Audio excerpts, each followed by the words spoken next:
People don't believe me when I say that the future is Christian nationalist and that it's going to start here in the United States. Well, think again.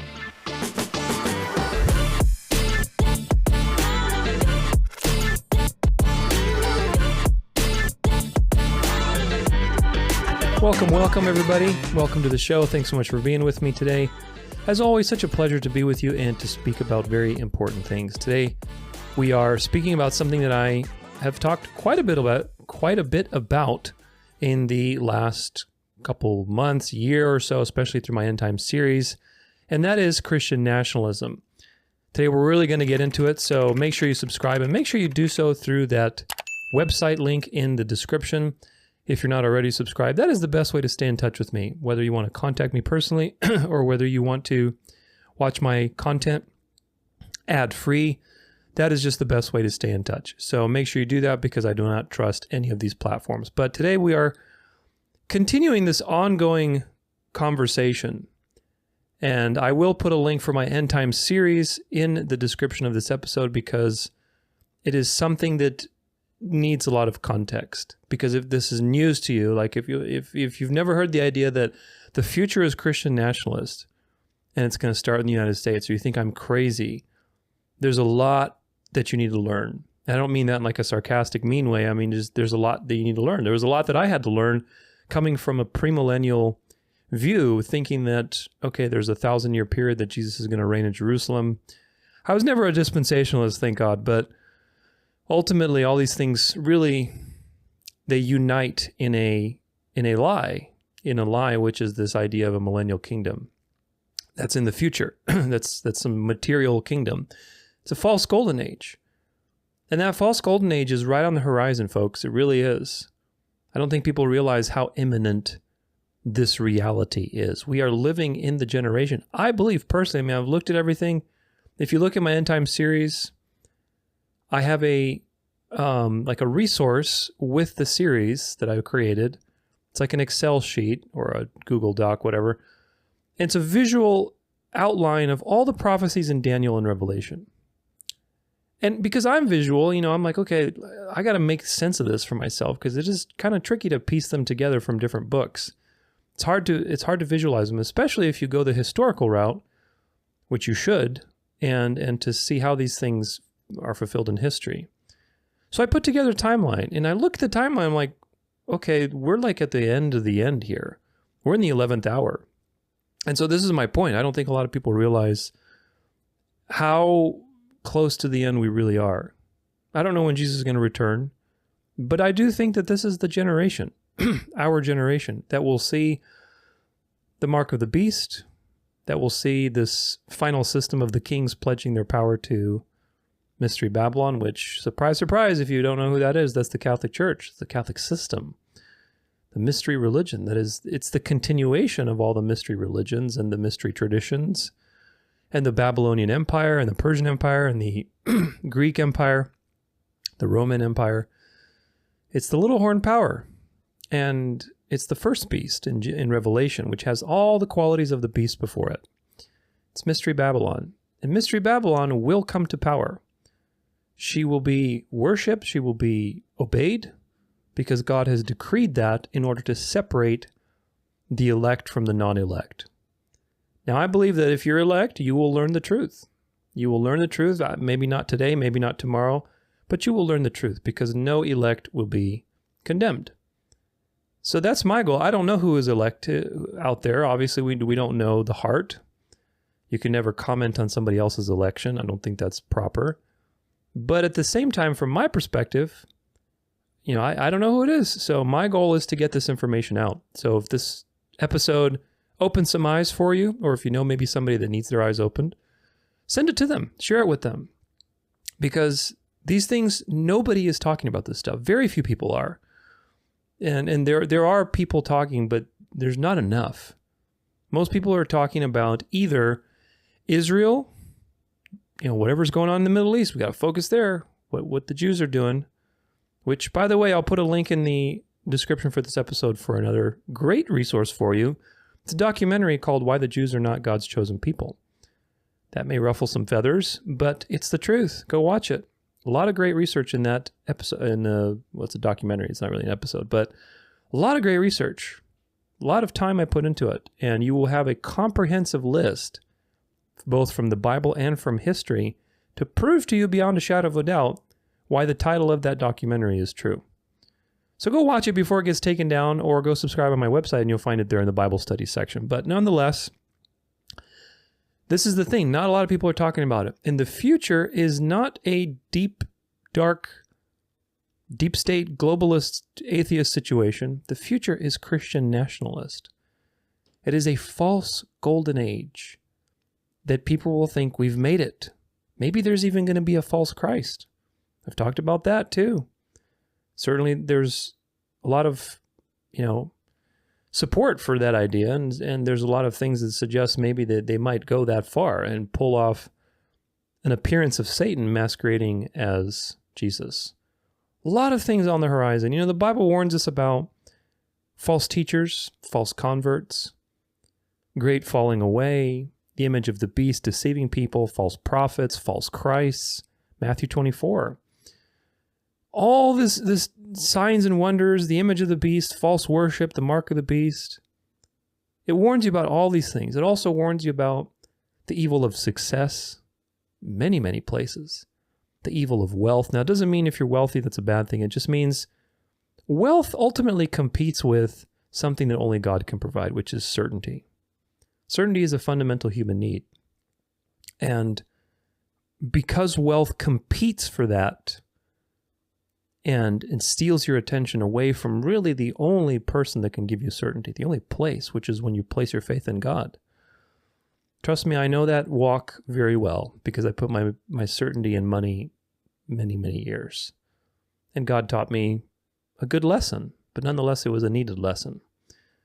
But the point is this: wealth, the dangers of wealth, the evils of success, the evil of taking credit for the outcome. Look at postmillennialism.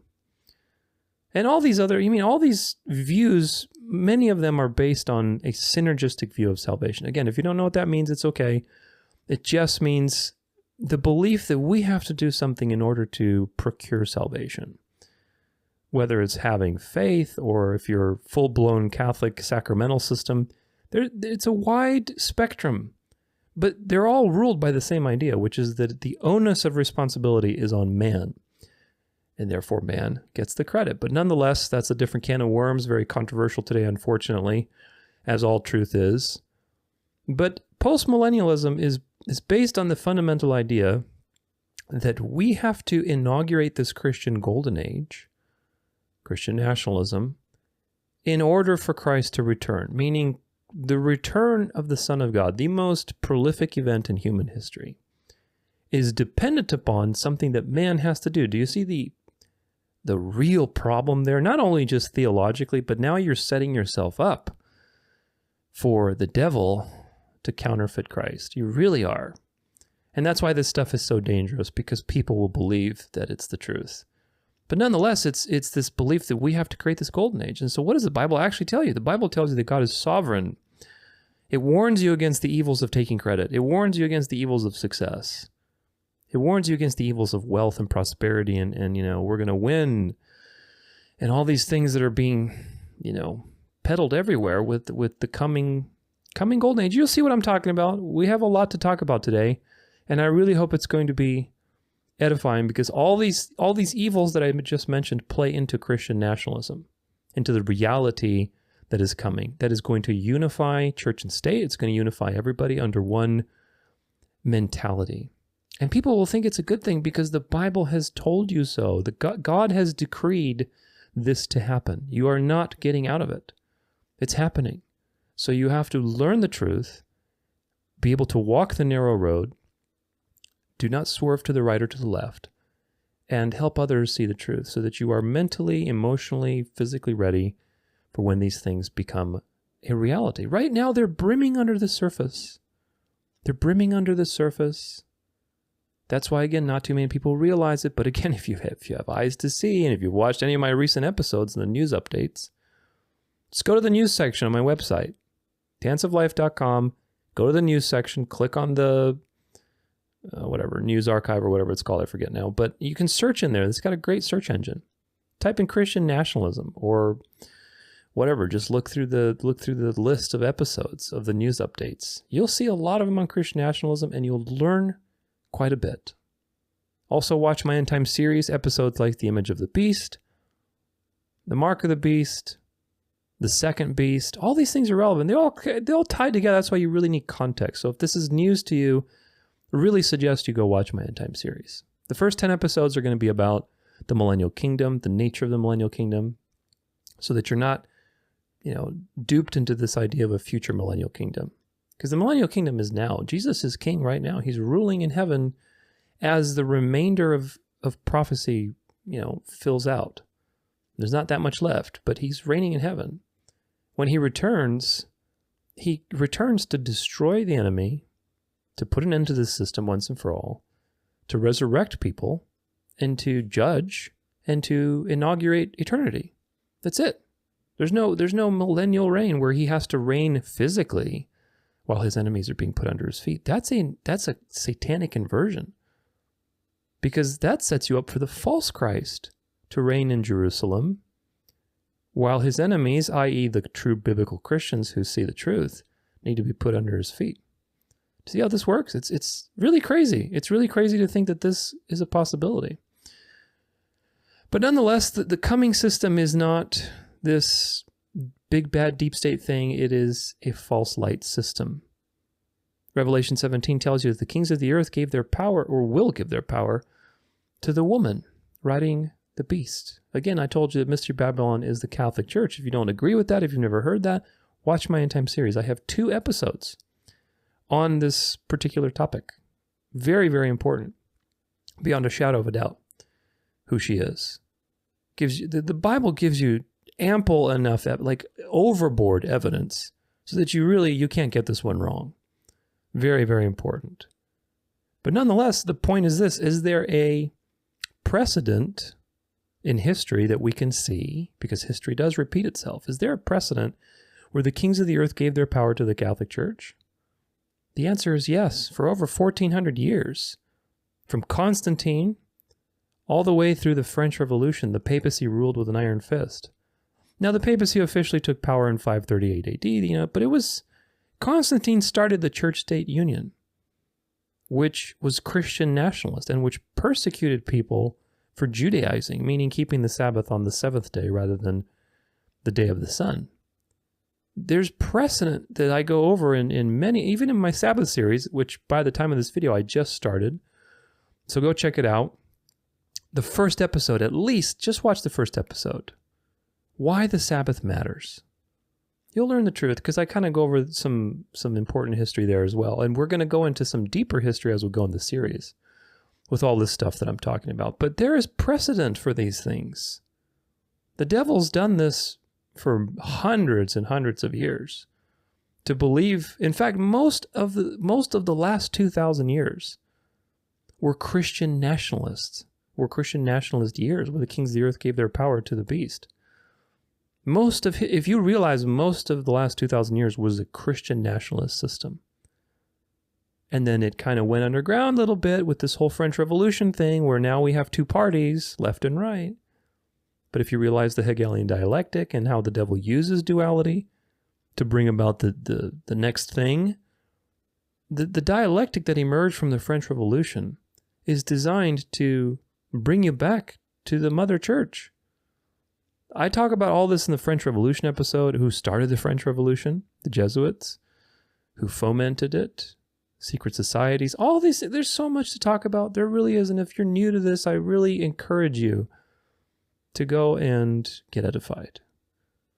But nonetheless, if you think I'm crazy, continue watching and watch my series and you'll learn the truth. Now, let's get to all the stuff that we need to talk about, because the first one, I can't even believe I'm reporting this, but I should say I can't even believe this is real. I can't believe this is real, but it's real. It's definitely real. This is I don't even remember what the name of the church is called, but it's a gun worshiping church. They don't worship guns, but they're using guns to worship. So let's see what the gun worshiping church has to say. All right. Let's see this. When you have armed citizenry and they try to do evil, they get shot quickly. They get punished fast. My name is Hyungjin Sean Moon, known as also Pastor Sean, or known as also Second King. My father is the Reverend Sun Myung Moon, who believes is the Lord of the Second Advent, and he has created a kingship line, of which I am his appointed heir and successor. Notice really quick how all of these things, again, there's just so many patterns. If you see them, you see right through this stuff very easily. Notice how there's always some special line of kings or authority that's given to, there's a justification for their existence. So just keep that in mind, because none of this is from the Bible whatsoever. In fact, they take the whole idea of the rod of iron, literally, meaning like, we got to rule with Christ with guns. It's crazy, but just watch. The Bible is very clear in showing that Christ requires us to be judges over the nation. Judges. No, he doesn't. Oh, my gosh. Of the wicked, to rule with the rod of iron. I convey the message from the second king about the Lord of Iron, but their reaction is, you're so wicked and you're in a cult. Are you trying to You are in a cult. Wake up. appeal to all the pro-gun people of America? I'm not telling you how to do your job, but it seems like a massive opportunity for your church.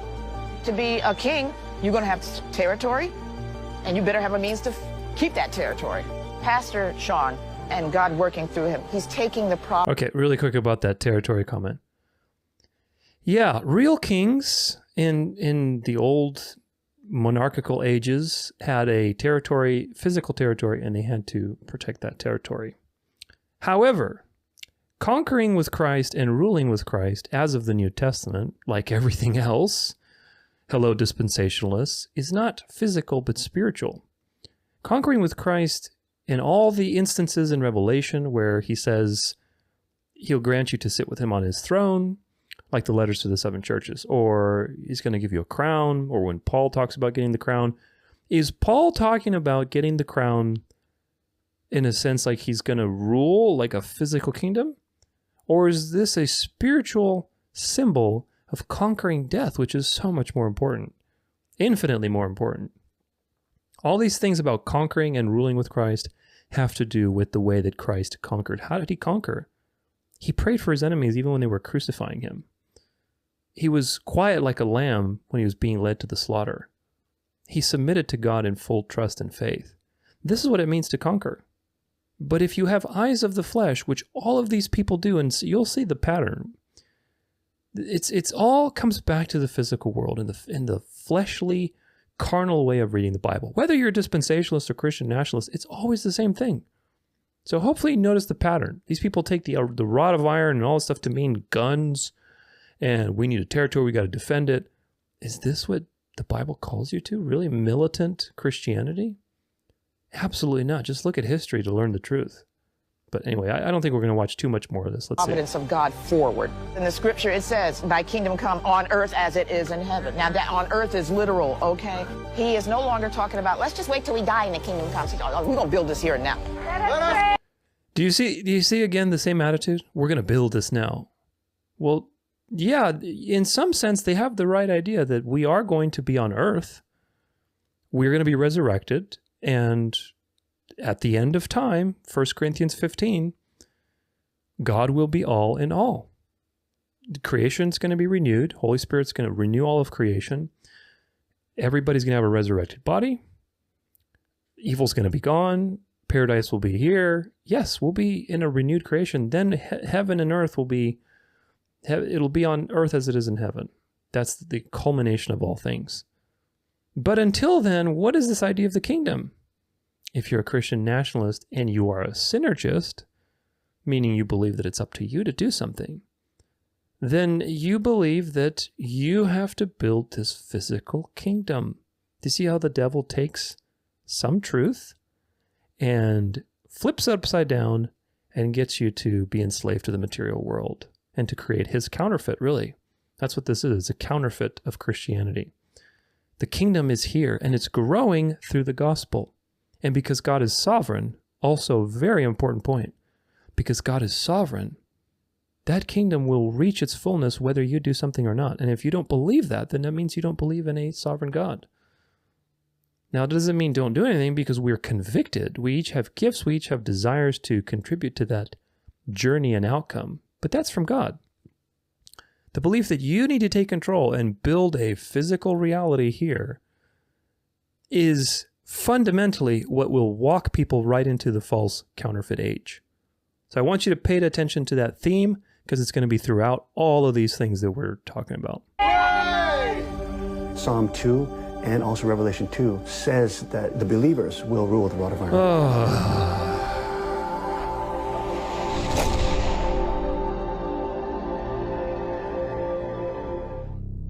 Okay, I don't think I'm going to watch anymore. But look at this crowd. I mean, this to me is just so much pride, man. I mean, really. What did Jesus say about, doing things that attract attention to yourself?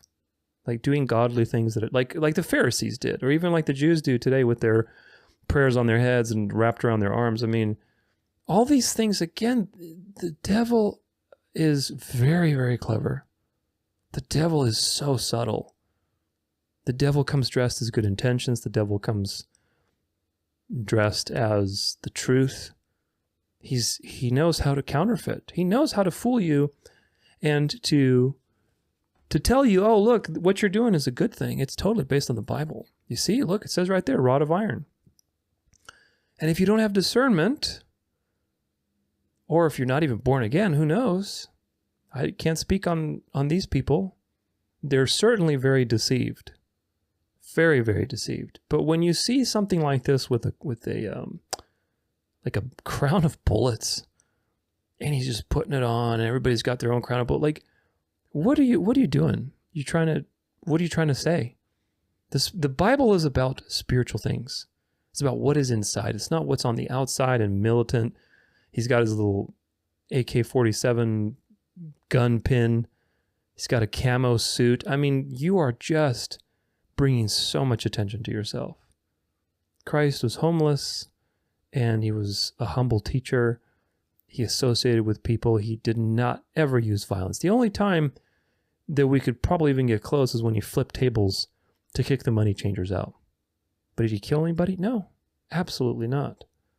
Did he instruct anybody to go out and conquer the world for him physically? Did he tell you that that's something that you need to do? No. He told you to go proclaim the gospel. He told you to rejoice in suffering. He told you to take up your cross.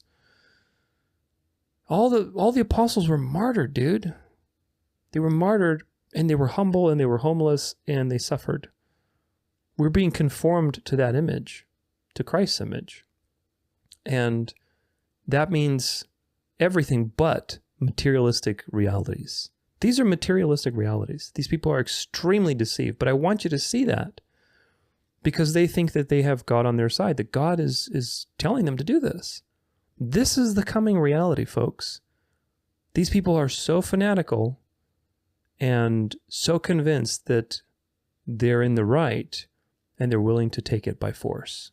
This is the future. It was also the past. So wake up. Wake up to the truth. Gun Church, you can look it up. Plenty of stuff on that. Now let's talk about Nick Fuentes. LaGrange Park racist seeks death of non-Christians. He targets Jewish people and those who worship false gods. He calls for killing them when we take power. We're going to look at... Now, this is, of course, these are... Here's the interesting thing that I find.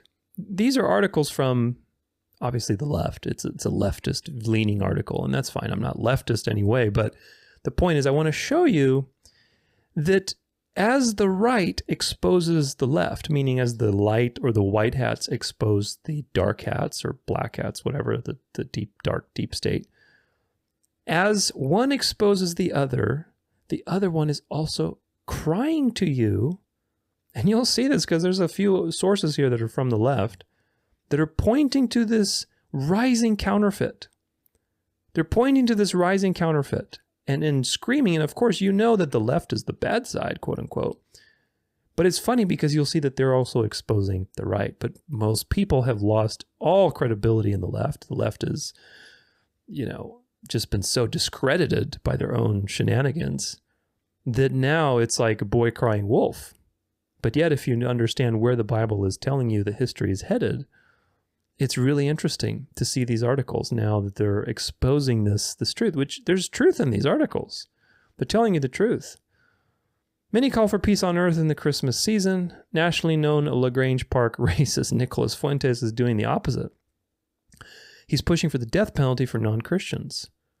Nick Fuentes, who at last check still votes in LaGrange Park, has grabbed headlines in the past. In November 2022, Fuentes and Kanye West, who stirred controversy over repeated anti-Semitic comments, dined with former President Trump. I talked about this. I talk about it actually in my Image of the Beast episode at Mar-a-Lago. In his recent podcast, Fuentes said he was focused on occult elements at the highest level of societies, particularly Jewish people.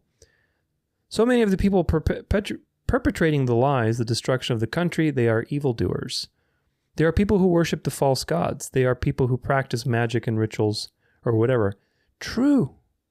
Now, you see, this is funny. They're both telling you the truth. Nick Fuentes is telling you the truth here in this particular sentence. And the article exposing him is also exposing some truth, which is just so fascinating. But people are always so polarized and they don't walk the narrow road. They don't see both sides. Fuentes said, more than anything those people need to be when we take power, they need to be given the death penalty. This is going to be a recurring theme. And the Bible warns you that this is what happens in the future. Now, of course, some people are going to deserve it, but what is that? What that's really targeting, what those reforms and future type of changes will be targeting is really the people who believe in the Bible. Those are the ultimate enemies. They're going to come for the low-hanging fruit first, the deep, dark, deep state, the LGBTQ alphabet, the communists, all these things are going to be first. And then the last group, the tastiest group, the one that she wants most, Mystery Babylon, is the Bible-believing Christians. So wake up. He said he was more concerned about such people than he was about non-whites and mass immigration. These are people communicating with demons and engaging in this sort of witchcraft and stuff. True. He's not wrong. These people that are suppressing the name of Christ and suppressing Christianity, they must be absolutely annihilated when we take power. Now the first one's true. You see how this works? That's why you have to have such discernment, people. The dialectic is a dialectic because there's truth on both sides. That's why it's a dialectic. It's not the full truth. It's just enough to pull your energy to this direction. And then you realize, oh, there's some lies over here. So the other one's like, no, come over here because there's some truth over here too. See? Look at all the evils of the left. So you go to the right now. Oh, the right is the truth. But if you don't have discernment, you realize that they both have just half of the truth or whatever, part of the truth. But they have some truth, and this is why, look, a good counterfeit. Let's think about what it means to be a good counterfeit. When you go, like I remember I used to go to New York, Chinatown, when I used to travel for all my dance competitions, and we'd go to Chinatown, and they had some decent counterfeits of Louis Vuitton or whatever else. But how do you know? Well, unless you're like a real pro at recognizing how these things are made, and you know how the seams are made, and you have a lot of experience, then you really can't tell. But that's the point. It's got some truth in it. It looks like the real deal. So a good counterfeit, keep this in mind and remember it, must have some truth in it. In fact, a good counterfeit is going to seem like the truth. That's why it's so dangerous. Otherwise, it wouldn't be a counterfeit. But you see, go back to now Nick's statements. He says there are people communicating with demons and engaging in this sort of witchcraft. So yes, this is absolutely true. Absolutely true. On both sides, by the way. But anyway, now that he's got you and he's built rapport, yeah, there you go. You're right, Nick. I've noticed that too by watching BitChute. Now he tells you, these people that are suppressing the name of Christ and suppressing Christianity, okay, enemies, they must be absolutely annihilated when we take power. Now we're marrying Christianity and discernment with militant action. Do you see how that works? Once he's ruffled your feathers with the truth, that they're evil and they practice witchcraft, now he introduces the lie. Now again, I'm not saying maybe he's even conscious of this because he's very deceived. He's very deceived, obviously. But this is how manipulation is done. Your emotions get affected first, and then comes the inoculation of the particular view that is a lie. In this case, that Christianity needs to be militant. Who was student body president before he graduated 2016. So look, there's some more things we're going to watch on Nick Fuentes, but Nick Fuentes is very popular. He went to dinner with Trump and with Kanye West, and these people are agents of the thing that's coming. It's just one side versus the other. They're both occult. They're both evil. It's just one looks like the real deal because it's the false light.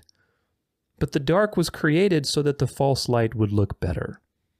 If you've watched my French Revolution episode, I go into great detail about this. The dialectic that you see today between these two sides was created in the French Revolution. The bad cop is there to make you adore and love and see that the good cop is reasonable. He's a reasonable guy. Yeah, you're right. There are really evil people doing witchcraft in government. Maybe they should be put to death. Then once you go with that, then, well, now maybe anybody who disobeys the government should be put to death. If you're not doing particular things that we deem as Christian, maybe you should be put to death because you're like those guys that we had to kill before with the death penalty and all the witchcraft that we're doing. Maybe you're like them. Are you a heretic? Keep your eyes open and learn to study history. Okay, let's see I think this is a video. Yeah, let's watch and see what good old Nick has to say. Okay. 2020, the censorship made everybody aware, counterintuitively, of George Floyd and COVID and the election and things like that. But I feel like now that there's a real free speech culture on Rumble and TikTok and X, it's actually the more difficult subjects. It's really the third rail subjects like Israel, the Jewish issue, race. These are the things that are really on the menu now when we have some kind of commitment to a truly free speech culture. So it's been a really exciting year. I feel like never before since I started the show have we had this kind of penetration of the mainstream with our talking points and our ideas. It feels like everywhere you look, people are calling for me to be unbanned on Twitter. They're talking about Israel. You know why? Because he's telling you some truth. He is telling you some truth. He's not telling you the full truth, but he's telling you some truth. He's exposing to you what the left is hiding. And by doing that, he's building rapport with a lot of people. As you can see, people are begging for more. Israeli influence. They're talking about a return to tradition or to Catholicism. Oops, wait a minute. Let's rewind that for a second. Nick, did you say what I thought you said?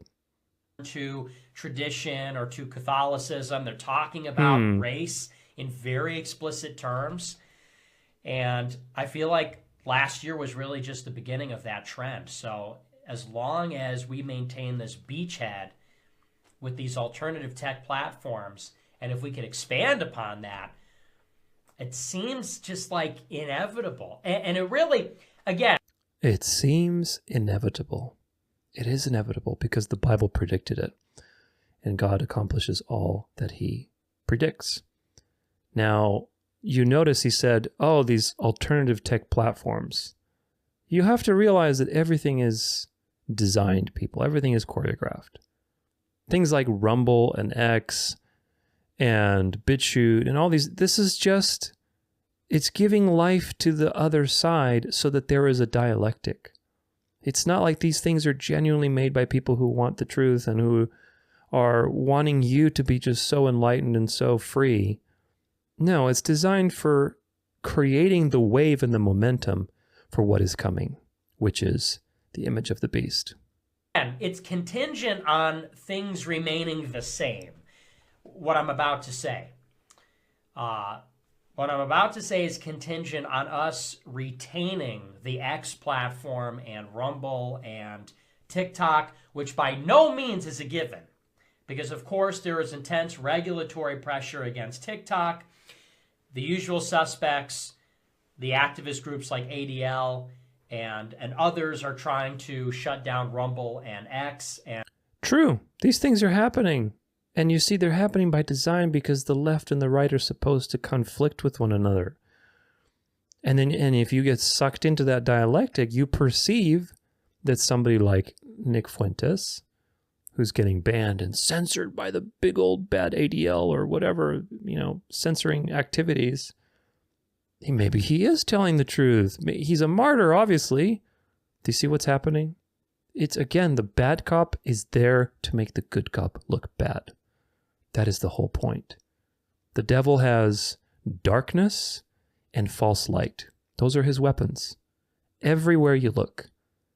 The false light is the one that he ultimately wants to implement because he wants to be worshipped. The darkness is there to oppress you, to kill you, to destroy you, to make you despair and want for a savior. But he jumps right in at the right moment. Very subtle. Genesis 3 says the snake was more subtle than any of the creatures that God had made. He jumps right in with the false light to rescue you with his material salvation after he's destroyed you. Gives you a little truth. No, come this way. Don't look for Christ. Come this way. And this is what happens because he wants to be God. Moving on. And mess with Elon Musk in other ways. So it's by no means a given. But it would seem that as long as these things remain, as long as these platforms remain the way that they are, it's apparent that we're making up for a lot of lost time and we're making up a lot of lost ground. Yeah, so I guess the video's over. There is a lot of lost ground being made up because things are moving faster and faster. Since the French Revolution, it has gone faster and faster and faster. This is the point of the dialectic. It's like an oscillation. Left, right, left, right, left, right, da-da-da-da-da-da-da-da, boom. Christian nationalist, New World Order. And you're seeing more and more divisiveness because the more they divide, the faster these things can alternate and get to the desired outcome. They're not just going back and forth. They're moving up and up and up the Kabbalah tree. From this side to that side, this side, and what's at the top of the Kabbalah tree? It's one point. It's one integration. One capstone, just like on your dollar bill. That's the point they're moving to, the false light world system. That's what's coming. And you have to see waves of that system, like little things like this with somebody like Nick Fuentes and what he's doing, what he's commenting on. What does he think? We're going back to tradition and Catholicism, maybe even. God forbid, but it's going to happen because it has to glorify the Lord, to glorify his plan of salvation through election, and to glorify him as the ultimate judge of the earth when he returns and destroys this system, which is going to be all over the world. But let's watch another video. This is, again, from the left, but the left is telling you the truth. They're both exposing each other. But people don't pay attention to the left anymore because the left has really, discredited itself through its shenanigans. Nick Fuentes is a neo and something. At the America First rally on Sunday evening, he called for the holy war against the Jewish people. He vowed that he and his club of Christian nationalists will make them die. My goodness. Let's see what Nick... If a Gentile hates a Jew, he must be killed. But when a Jew murders a Gentile, there will be no death penalty. Do you think it might be a problem that the people... Now, he's reading from the Talmud there, and if you've studied the Talmud, if you know what's in that book, there are a lot of really, really incriminating bad things in that book. And people can tell you all day long that, oh, maybe you're just not reading in context. No, they're very straightforward. In fact, there's a lot of even context that proves beyond a shadow of a doubt that the Talmud is a very racist book. But he's reading from it, so he's revealing to you some truth. He's revealing to you some truth. People that are running your banks, that are making the movies your children watch, do you think it's a problem that they believe that all Christians must die? Yeah. It's a big problem. It's a huge problem. We're in a holy war, and I will tell you this. Because we're willing to die in the holy war, we will make them die in the holy war. Applause in the whole room. And they will go down. We have God on our side. What did I tell you? We have God on our side. probably the most atrocious crimes in human history, whether they're from the Catholics or from the Muslims or from whatever, has always been usually by people who believed that they had God on their side, that they were doing God's will. It was the false light, not the dark. And they will go down with their satanic master. They have no future. Satan is not just the dark. Remember that old chessboard in one of my previous episodes? It's a meme of like the well manicured hand playing chess against the evil claw dark hand, and you know that one's Satan for sure, and this one, well, it's probably Jesus, but you don't really see whose hand it is. But in fact, if you understand all of this stuff we're talking about, Satan's actually under the chessboard and he's playing himself.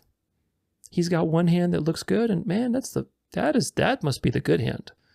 And he's got the evil dark claw that's designed to scare you, and oh no, I don't want to deal with that one. Let me go to this guy. This is the point. So what you see when he's saying, oh, they're satanic masters, well, guess what? Christian nationalism is satanic too. It's the false light.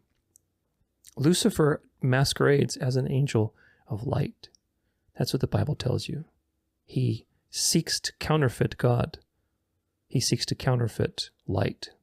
So the idea that Satan is only the dark, only the liberal left, only, whatever, you are missing out on, you're having a huge blind spot, let's put it that way. You're missing out on the greatest deception that's coming on the horizon, which is the false light. In America, the enemies of Christ have no future in this world. Now, that's true. Again, there's truth there in the sense that, yeah, when Jesus returns, if you're an enemy of Christ, you will be destroyed. You have no future. You have no future in this world in the eternal sense. But now, in the context of everything he's saying, what does that really mean, enemies of Christ? You have to know your history. You have to be able to read through the lines, read through what's being said.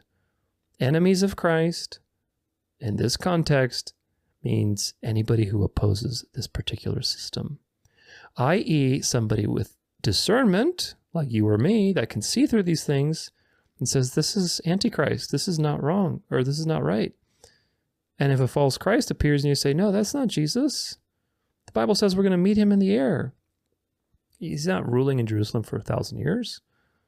And now you're an enemy of Christ. See how that works? Thank you. God bless you.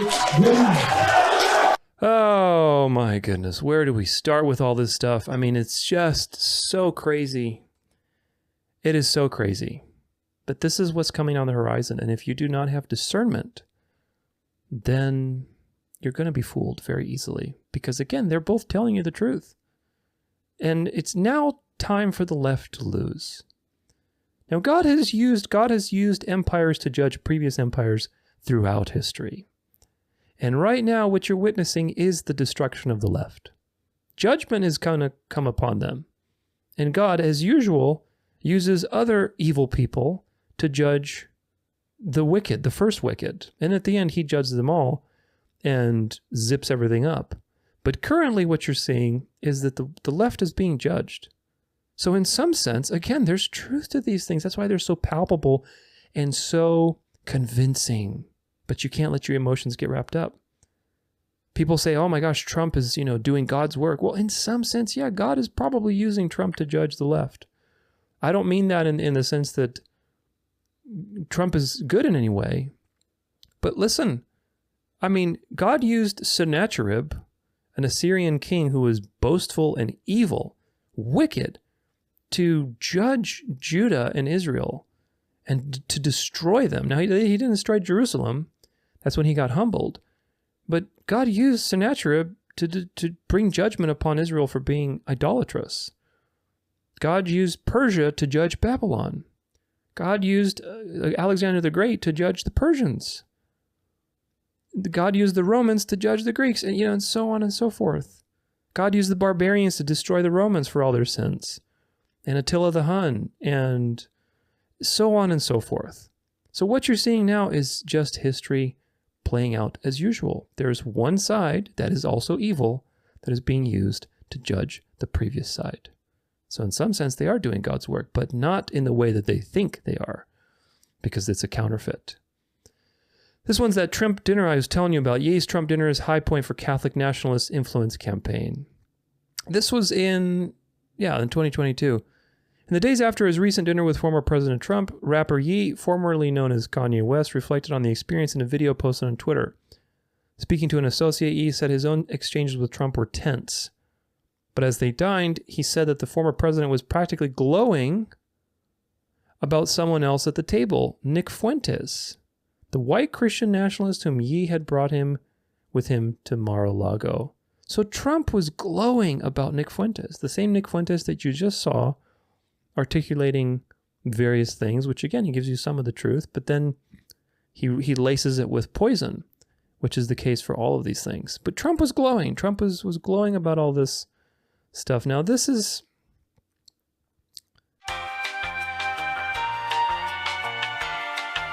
Okay, was having a little trouble pulling this up. This is actually, we're going to look at a closer view of this picture because it's hard to see and I can't zoom in on Facebook. But I want to, again, this is just the common attitudes of the right currently, of where everybody is headed to. But I want you to see the comments on this meme, and then we're going to look at the picture in a second. This person says, the new heaven and the new earth. This is called the Good Reset, by the way. You'll see it. It's a picture of a family hanging out and presumably their farm. And, again, there's some truth to it. There's some truth to it. Finally, something I can relate to. These people can't wait. People are, can't wait. Oh my gosh, this is the thing. Brilliant. So people are very excited for this future reality that's coming. The Good Reset. What is the Good Reset? Well, there's a bad reset then that it's being compared to. Do you see what's going on? But here's what it looks like. This is called the Good Reset. It's this family. Now, if you're listening to this, just, I guess, watch the episode because I can't really link it anywhere, but you'll see it anywhere. You might be able to just type in the Good Reset and you'll see the Good Reset meme or something. Maybe it's popular, but I saw this floating around. I was like, okay, I got to talk about it. There's a man and a woman. All these things are labeled. So there's a guy and a girl and his wife, and they're on a farm, presumably, with a tree, and there's their kids playing in the tree, playing in the yard. And it's all these things are labeled to tell you, like, what's going to be part of the Good Reset? What's going to be part of the Good Reset? Clear skies. So obviously that's compared to contrails or chemtrails.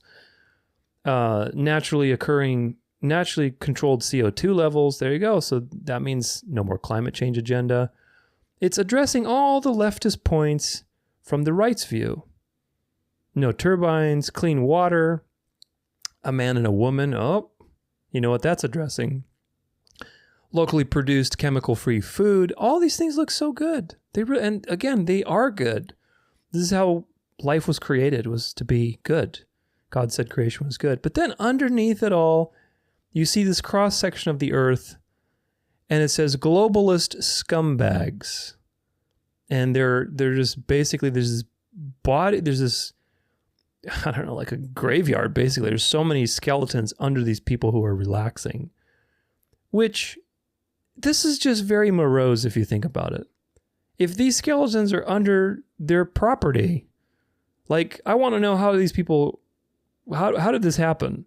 Because even if they were wicked, I mean, that's kind of weird to be hanging out over like a gravestone or a graveyard, like a mass grave of some kind. But anyway, I hope you see the problem with this. And everybody, of course, if we go back to those comments, they were like, oh, the new heavens and the new earth, it's coming. Brilliant. The millennial kingdom, basically. Here comes the false golden age, the thing that's going to be so good. Now, again, there's some truth to that. There's some truth because, yes, that is on the horizon. When Christ returns, when he actually returns, we'll get resurrected bodies. We'll get a paradise to live in with God himself. There'll be no more evil.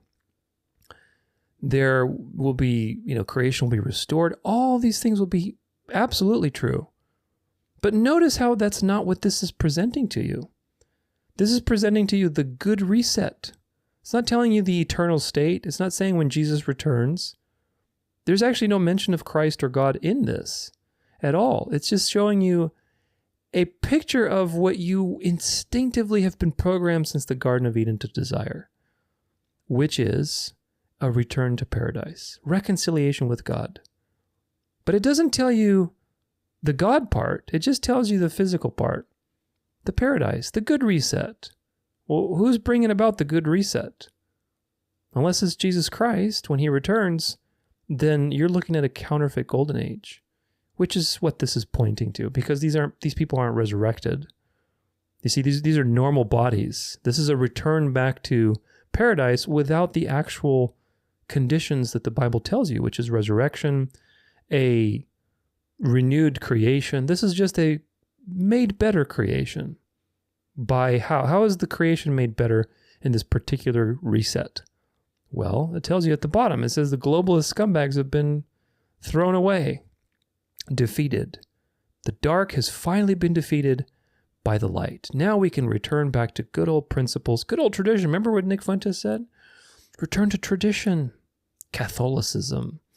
Return to the good old times of nationalism, when everybody cared about their nation and we were patriots, and everybody was treated rightly as a citizen. Of course, if you obeyed, but not if you disobeyed the state. Just like every other historical example tells us.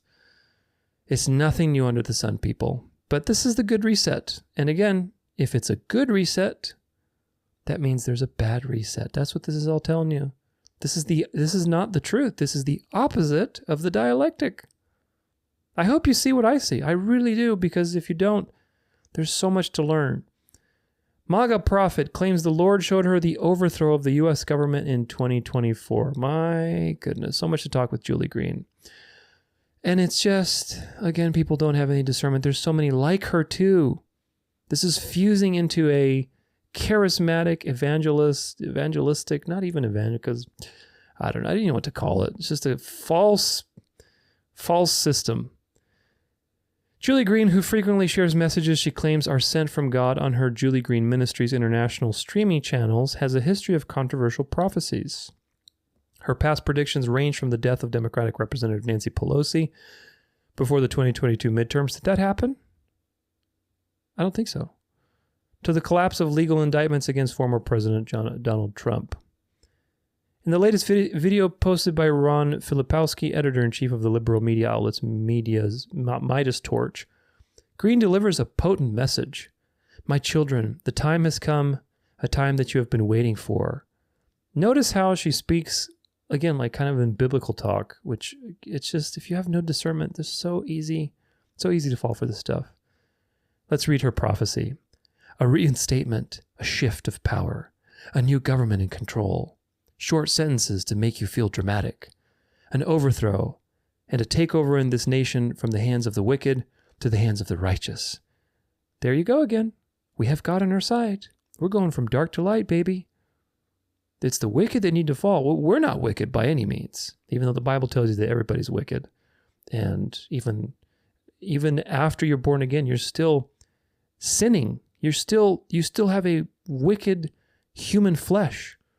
You have a new heart with new desires, and you're being conformed to the image of Christ, and you will be sustained, and you will endure. You will be saved. But your flesh is still wicked. You're not righteous in that sense. You're righteous because of Christ. But there is no such thing as the wicked to the righteous, like the way that she's describing it. She prophesies a significant upheaval, suggesting a coup is about to be disrupted and annihilated, with those involved exposed and removed.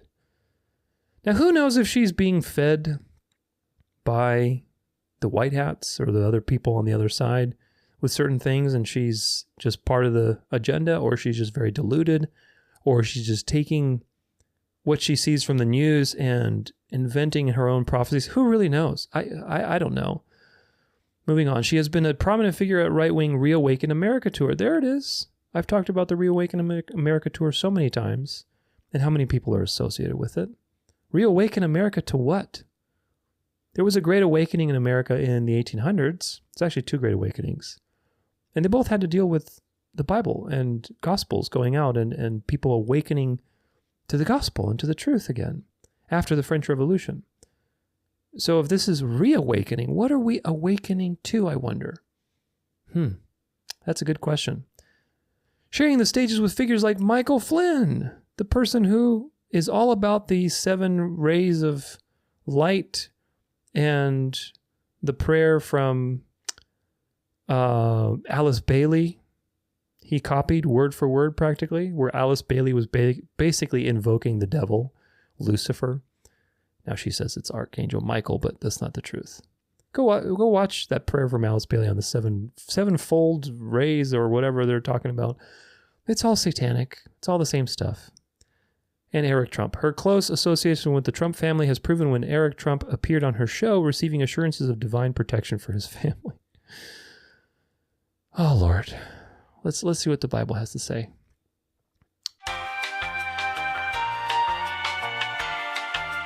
Okay, this thing was choking up for some reason. Deuteronomy 18, verse 22, a verse that you must commit to memory whenever you are confronted with these false prophets. When a prophet speaks in the name of the Lord, if the word does not come to pass or come true, that is a word that the Lord has not spoken. The prophet has spoken it presumptuously. You need not be afraid of him, or in this case, her. Now, take what she has said, prime example with Nancy Pelosi being offed by the 22 midterms. That didn't happen. So, is she a prophet? The answer, by the biblical standard, is no. She's not a prophet. Now let's read from the book of Isaiah about false prophets. And there's so much stuff like this in the Old Testament. Again, there's nothing new under the sun. These people are not anything new. False prophets have been around for a while. And Jesus warned you about false prophets in Matthew 24. And his words are coming true. Of course they are. This is Isaiah 30, I believe, and verses 9 through 11. A rebellious people. For they are a rebellious people, lying children, children unwilling to hear the instruction of the Lord, who say to the seers, i.e. the prophets, do not see, and to the prophets, do not prophesy to us what is right. Speak to us smooth things. Prophesy illusions. Leave the way. Turn aside from the path. Let us hear no more about the Holy One of Israel. There's so much stuff like this where the prophets are prophesying falsely. Now, if you read the context of those situations where God rebukes these false prophets for prophesying falsely, what is the general pattern? What is the general pattern? Which is so important to understand. The general pattern is not that they're just making things up. That's part of it. The general pattern is that they're prophesying smooth words and good things that you don't need to worry about. We're going to win. We're the righteous and the wicked are going to be destroyed, and we're going to take over, and all this good stuff that's coming on the horizon, rather than telling you the truth and putting the focus on God's glory, God's sovereignty. If there's a judgment concerning a particular nation, those prophets were inverting that reality and saying, no, you're not going to be judged. All good things. Everything that people wanted to hear. So again, the evils of success, the evils of the false light. The Bible warns you. And false prophets, in general, are prophesying things like, look at the prosperity movement. Look at the name it and claim it movement. The word of faith stuff. They're full of this kind of stuff where they are telling you good and soothsaying type things when in reality, you can't control reality. You cannot decree and declare things to happen in the universe. If God wants you to have a season of being sick or a season of poverty so that you learn certain things, there is nothing you can do to name it and claim it and decree it and whatever to bring that into your life. So anybody who's telling you, oh, I see a season of bounty for you in all these fortune-telling type prophecies, they're false prophets. And this person, Julie Green, is no different. She's prophesying lies, and obviously it's true, because if you compare what she says to what actually happens, there are many times when she said she was prophesying and it didn't come true. So was she actually prophesying? This is what people forget. If you mess up once, you're not a prophet. That's for darn sure. Because the prophets, the true prophets like Ezekiel, Isaiah, Jeremiah, Zechariah, all the prophets, they always spoke something that the Lord gave them, and it came true. There's not a single time in the Bible where Isaiah spoke presumptuously, or Jeremiah, or Ezekiel, or Zechariah, or Micah, where they spoke something and it didn't come true. They have a 100% consistent track record. And that should tell you something, because people who have blips in their prophecies and then they do get certain things right, they're just fortune tellers. They're fortune tellers that are either getting fed, that are either communing with demons. Remember the fortune teller that was exorcised by the apostles? What does the Bible tell you? I didn't pull up that verse, by the way, but it tells you she was very successful. So the demons know some truth. They can peer in the spiritual world and see some things. They don't have the full truth because they're not sovereign. But she was very successful, the fortune teller. So these people who are prophets, quote unquote, they're not actual prophets, but they're presenting themselves as prophets. If they do not have 100% track record, that is the sign from God that they are not actual prophets. Because every prophet has a 100% track record. You mess up once, and you say that God was telling you, then that means you do not have actually communion with God as a prophet. That you are getting your information either from your own mind and happening to strike it out and get lucky, or supernaturally you're being influenced by demons, which they have every interest to deceive people and to create these false prophets. Well, now we switch gears into some articles from CBN, which are very interesting. This is at the beginning of the year, beginning of January. It says, NY bill, New York bill targets Chick-fil-A's policy of being closed on Sundays. Oh no. I want you to pay attention to this because it's such an interesting dialectic. Again, dialectical schemes. A battle over Chick-fil-A's closed on Sunday policy is underway in the Empire State. Some New York politicians are angry that Chick-fil-A doesn't keep its locations open 7 days a week. So you have one side of the dialectic, the atheists, the godless liberal left, along with New York State's 500-mile thruway. So they've introduced a bill in direct response to the beloved chicken chain's Sabbath stance. This is how they get you. Look at these poor Chick-fil-A people that are trying to just keep Sunday, and the godless atheist liberal left is just attacking them and their Sabbath. Whoa, wait a minute. When is the Sabbath? Is it Sunday? No, it's Saturday. But you see how they introduce it? They make one to be a victim by the bad cop. The good cop's just trying to keep that seventh day, but it's not the seventh day. It's actually the first day. Sunday is the day of the sun. It was the day that Constantine, the Roman emperor, decreed for worship and for rest, changing the times and laws. And of course, the Catholic Church has bragged about its authority in changing God's law several times, which I cover in my Sabbath series, my End Times series. It's all over the place, if you know where to look. Critics contend the measure is aimed at interfering with Chick-fil-A's plans to maintain its Bible-based policy. It is not Bible-based. But you see, these people think it's Bible-based because this is CBN. And CBN is part of the image of the beast, the Christian nationalist system that's being built in America. At future restaurants, along with the New York Thruway. The bill introduced last month is another salvo in a year-long political battle involving the company whose late founder, Truett Cathy, infused its business practices with his conservative Christian values. What does that even mean? I don't know this person, but what does conservative Christian values mean? Because you could be a conservative Catholic, and you could be a Christian nationalist. Those could be considered conservative Christian values in quotation marks. But notice, again, I laugh at this subtle, if you don't have discernment, you let CBN just wiggle its way in your ear. So the 7 days, the atheist, godless, whatever left is trying to attack Chick-fil-A's Sabbath stance.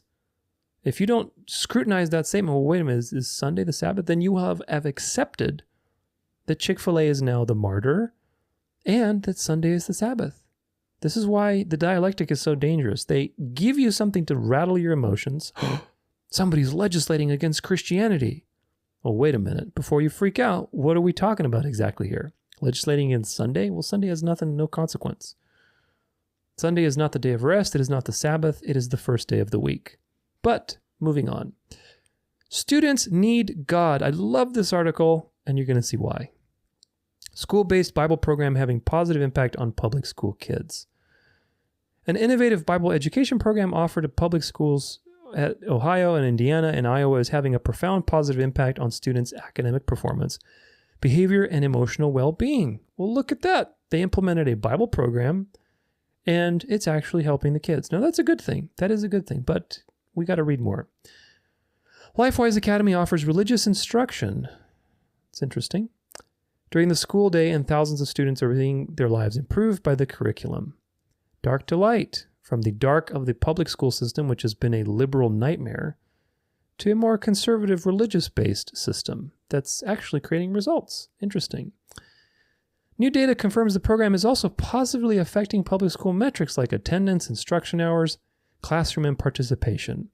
The Übermensch. Do you remember what the Germans had in their culture? The Übermensch, that's educated and refined and a productive member of society, and he's clean-cut. The Übermensch, the Superman. This is what is... Now, look, you gotta read through the lines here. Yes, is it good for kids to be exposed to spiritual principles in the Bible? Absolutely. And absolutely it's going to get results. But compared to the liberal left and the dark of the public school system, which has been a total nightmare, I mean, any move to the right, any move towards more conservative ideals is going to create results. So this is a very important thing where you have to realize that, yes, this is a good thing in the sense that these kids are getting some exposure to the Bible. But what is happening here is a legislation and a change of infrastructure, a change of policy that is changing the education system towards a Christian nationalist direction. Now, the reason I like this particular article is that it says, students need God. This is a quote.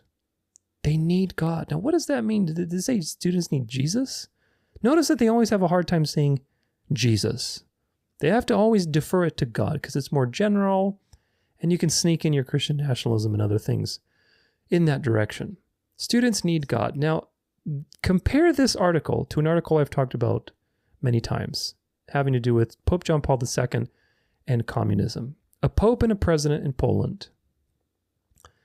In a good Warsaw speech, Trump invokes one of Pope John Paul's great 1979 orations. Yeah, John Paul orated in Poland right when everything was happening. And here he is, Pope John Paul, thousands upon thousands of people coming from communism, from the darkness of the left, to wanting God back in their life. But what are we talking about when we say God? Do we mean religion or do we mean the gospel? That's a very important point. The Polish government did everything it could to keep crowds down. Parade routes were kept secret or changed. State media would censor word of what was said and done. Grade school teachers told pupils he was a wicked man in gold robes, an enemy of the state. Does this sound, by the way, familiar to you, to the current climate in America between the left and the right, and how they're demonizing one another? Very interesting, but they're both evil. And so it began. On June 2nd in Victory Square in the old city of Warsaw, John Paul celebrated Mass. Halfway through, the crowd began to chant, quote, pay attention, "We want God. We want God."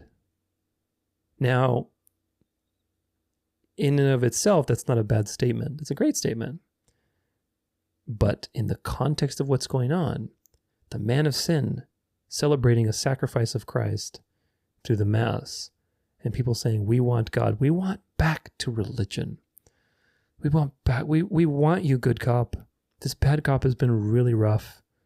He's been really rough on us. He's been killing people. He's been censoring people. He's been atheistic. We want you back.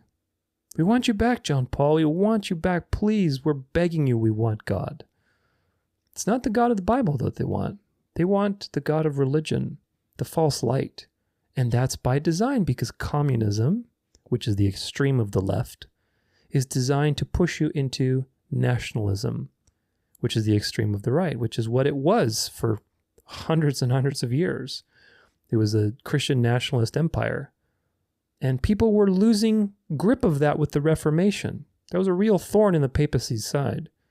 So there had to be something that happened, especially with the monarchs too, who were kicking out all the Jesuits because of their schemes. Something had to happen, and so the French Revolution happened. And the French Revolution brought about the left and the right dialectic to bring people eventually back to what the papacy enjoyed for hundreds and hundreds and hundreds of years, which is a Christian nationalist system. But we want God. Now he asked, what was the greatest work of God? Man. Who redeemed man? Christ. Therefore he declared Christ cannot be kept out of the history of man in any part of the globe, at any longitude or latitude. The exclusion of Christ from the history of man is an act against man. Now, if you know how to interpret Pope speak, he's not talking about Jesus. He's talking about Catholicism. That's what he's talking about. And he's wrapping it in the truth of Christ, which, yes, is true. You cannot stop Christ. You cannot stop the gospel. You cannot stop God's plan of salvation. You can't stop Christ from returning and enacting judgment. All of that is true. But the packaging the package itself that he's delivering to you is really Catholicism. Wrapped up, again, counterfeit has to be convincing.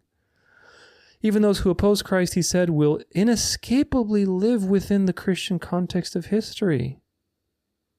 Do you understand what's baked into this statement? They will inescapably live within the Christian context of history. It's unstoppable, folks. And Christ is not only the past for Poland, he's also the future, our Polish future. The chant turned to thunder, we want God. Reminds you of that article we just wrote. Students need God. Because again, dark to light. The education system has realized that the left has failed. So what's the answer? Well, the answer is the right. No, the answer is the narrow road. But in this case, because the world is moving from dialectic to dialectic, the answer, quote unquote, is the right to the left. Yeah, look, they're getting results. Their attendance is going up, doing all this nationalistic stuff and bringing religion back into schools. John Paul was speaking not only to the faithful, but to the rulers and eparchics of an atheist state. Dialectic. Good cop is speaking to the bad cop, making himself look good. He did not explicitly challenge them, of course, because he destroys many by peace. That's what Daniel tells you. He spoke only of spiritual matters, and yet he was telling the government that Poland is the faith, and the faith is Poland, i.e. Catholicism. And there's nothing communism can ever do to change that. Who started communism? Do you know? It's the Jesuits. In fact, they played their little communistic games in South America for about 150 years before the French Revolution. It's really profound. Paraguay, I believe, was the country. More, he was saying, God is real. And God sees only unity. God sees one unity of Europe. Is that really? Where does it say that in the Bible? Oh, I know. I think I know. I think it's in Revelation 17, where the kings of the earth are giving their power to the woman riding the beast. Yeah, I think that's where it says that God sees a unity in Europe. It's true. He does not see east and west divided by a wall or a gash in the soil. Do you see what he's saying? No more dialectic, folks. It's now time to unify everybody back to the mother church. This east and west stuff, we don't want division, right? Let's have some world peace. Well, who created the east-west dialectic? It's the person talking to you. The next day he spoke outside the cathedral in a small city of Gniezno. Again, he struck only spiritual themes. Nothing about governments, unions, fights for political freedom. Indirect snake talk. That's why. Because first off, he's the one who created communism. Not Pope John Paul specifically, but the Catholic system, the Jesuits. Quote, does not the Holy Spirit demand that the Pope himself, a Pole, the Pope himself, a Slav, here and now should bring out into the open the spiritual unity of Christian Europe? Gosh, this is so fascinating. People forget. I've had people tell me on some of my videos about this, that, it's never going to happen in Europe. Europe is just, we're all beyond that religion stuff. Really? You really think so? You must not know your history, my friend. Whoever thinks that way. First off, read between the lines. This was back in 1979. This is just 50 years ago. Not even. A little under 50 years ago. And Christian Europe. Well, yeah, Europe was Christian for most of the last 2,000 years. Christian nationalist to be specific.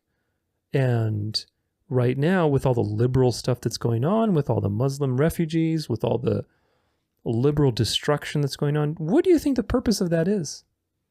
Do you think there's no more Christians, no more white nationalists in Europe, no more Christian nationalists? The same way that people chimed and were screaming, the chant turned to thunder. We want God. We want God. Well, what do they actually want? They want religion.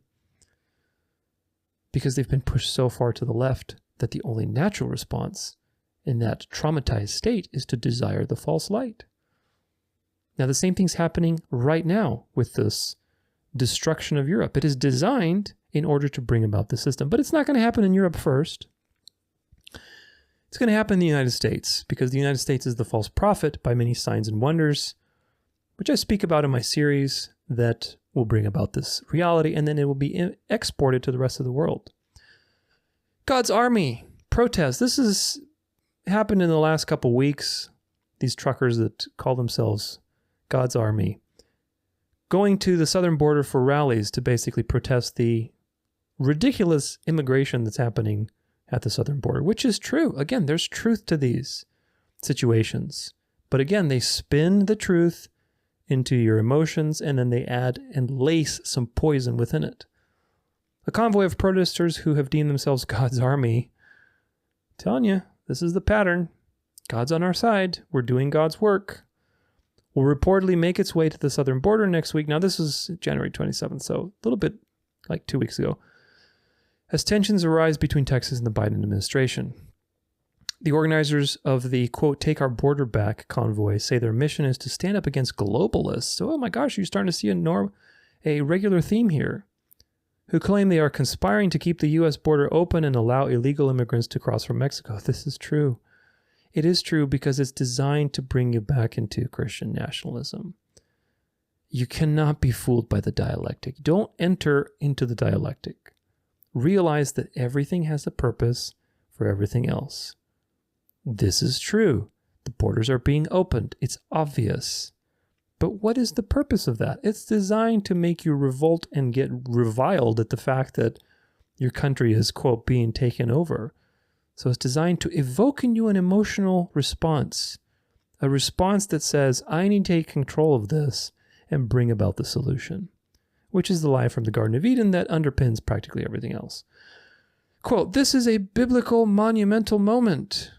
Biblical. The Bible never talks about border control in Texas. That's been put together by God, one person said on a recent phone call. Another one said, we are besieged on all sides by the dark forces of evil. Notice how evil in this case, which it's always been in these things, is dark. Remember the two hands playing chess? There's a dark hand and there's an evil looking hand. That's the evil one for sure. It can't possibly be the well manicured hand. That's very clean and very friendly looking, the one that seems like it's out to help you. It can't possibly be that hand. It's got to be the evil dark hand with the claws. That's what true evil is. No, true evil is the thing that looks good. Remember, Adam and Eve fell because of seduction, not because of intimidation. So when you think that the evil in the world is the obvious one of the two choices, your discernment is lacking. The group is calling on active and retired law enforcement, military, veterans, elected officials, and other law-abiding, freedom-loving Americans to join the cause. Their goal is to, quote, shed light on the obvious dangers posed by wide open southern borders, according to the news release. Yeah, there's truth to this. I mean, look, it is crazy what's happening with the borders right now. You don't have to be of any political leaning to just see, like, this is ridiculous. You've seen videos, people are just like, by hordes and hordes of people just crossing and just who knows where they're from, what they're doing. Nobody's making an effort to document them. Yeah, it's ridiculous. You should be concerned about that. But again, law-abiding, freedom-loving Americans, there is this sense that opposition to tyranny is obedience to God, which is a fallacy. In fact, it's the opposite, because the Romans were tyrants, the Pharisees were political tyrants, and what did Christ do? Did he oppose them? He opposed them spiritually. He rebuked the Pharisees, but did he violently oppose them? No.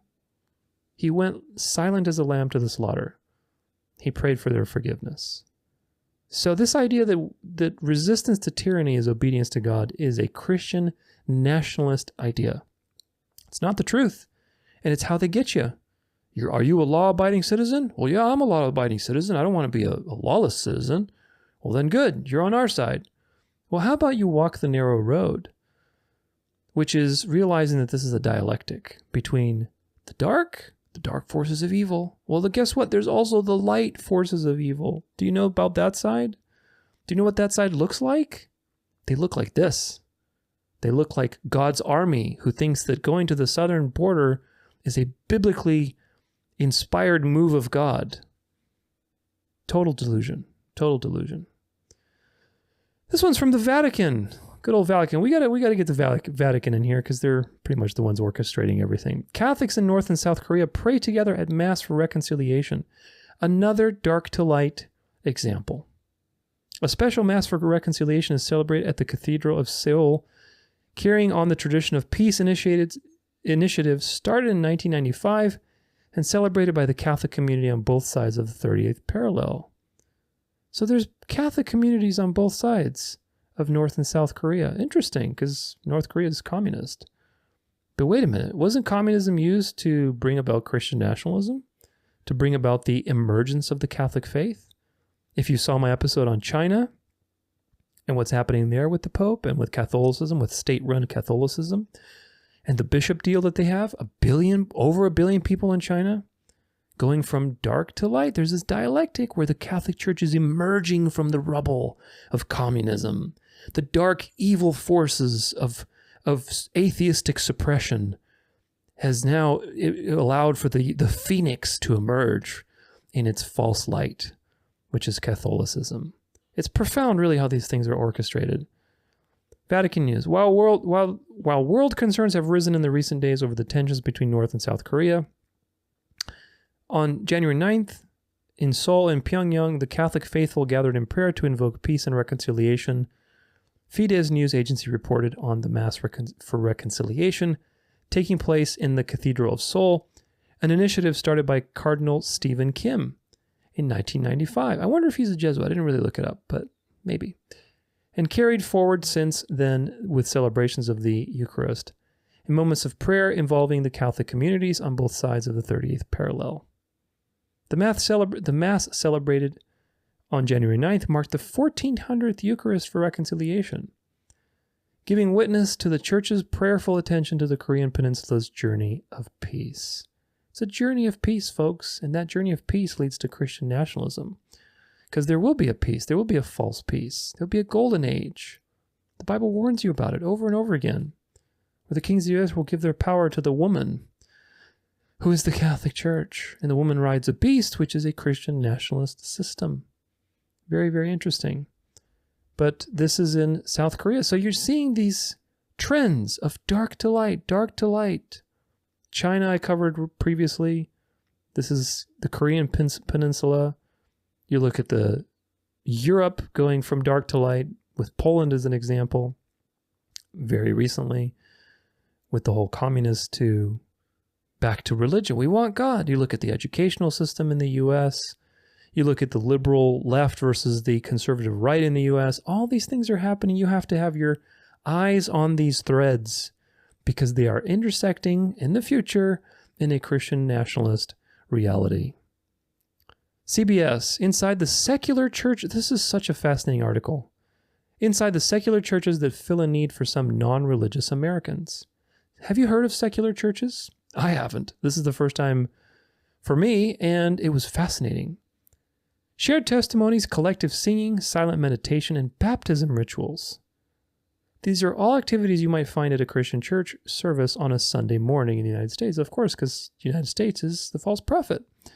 We go by Sunday. We go by the Rome dictate. But that's another can of worms. But what would it look like if atheists were gathering to do these rituals instead? Isn't that fascinating? It's just so fascinating. Today, almost 30% of adults in the United States say they have no religious affiliation, and only half attend worship services regularly. But not all forms of church are on the decline, including secular congregations or what many call atheist churches. Gosh, what a phenomenon. It's just so fascinating. As a sociologist of religion who has spent over 10 years studying non-religious communities, I have found that atheist churches serve many of the same purposes as religious ones. Oh, Lord. Facepalm. Facepalm is real. Their growth is evidence that religious decline does not necessarily mean a decline in community, ritual, or people's well-being. Atheist churches, man. So even the atheists are coming around to the idea of a common reality, which is institutionalized religion.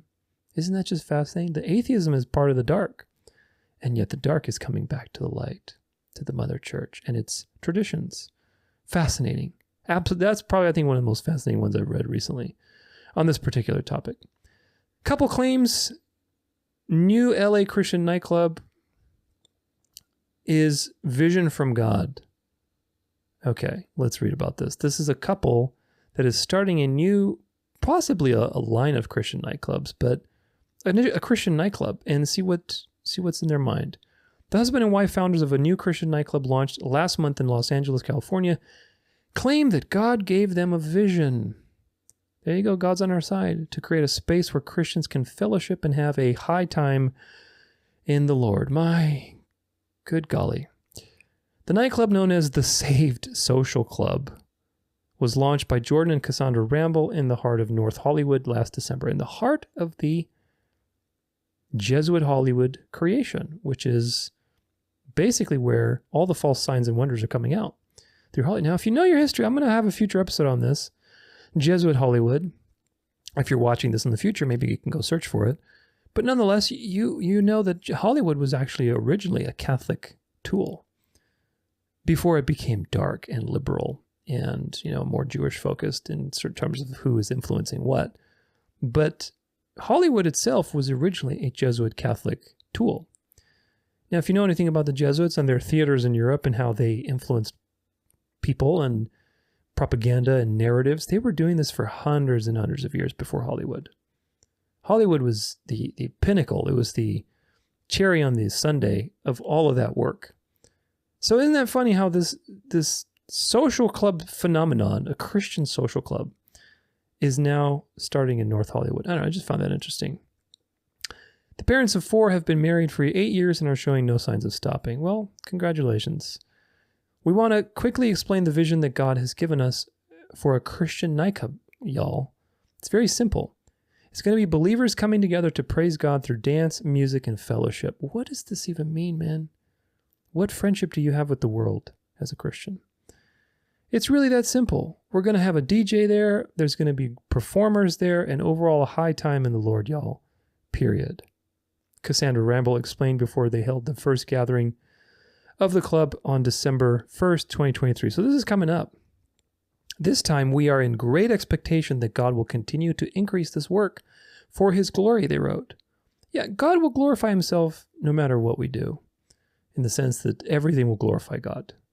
But the fact that these people think that they're hearing from God, and God is going to not only that, but they are expected to be increasing this. We expect this. This is a name it and claim it movement. You can tell just from the language that they're charismatics who lust for signs and wonders, who, oh my gosh, it's not faith unless it's a concert or a spiritual experience. I mean, who knows what's going to be happening at these clubs? Deception at its maximum. Charismatic quackery. The Rambles explain on their website that the club is a, quote, safe haven for Christians seeking wholesome entertainment. We'll see about that. There were so many people that had this idea, and what I believe is God went around and just sprinkled the idea to certain people. Sprinkled the ideas. That's what he do. He goes and sprinkle the ideas and see who gon' catch. Who gon' make it come to pass. Cassandra Ramble said in the video on TikTok's page that it appeared... Again, do you see the pattern? That it's you that has to do something?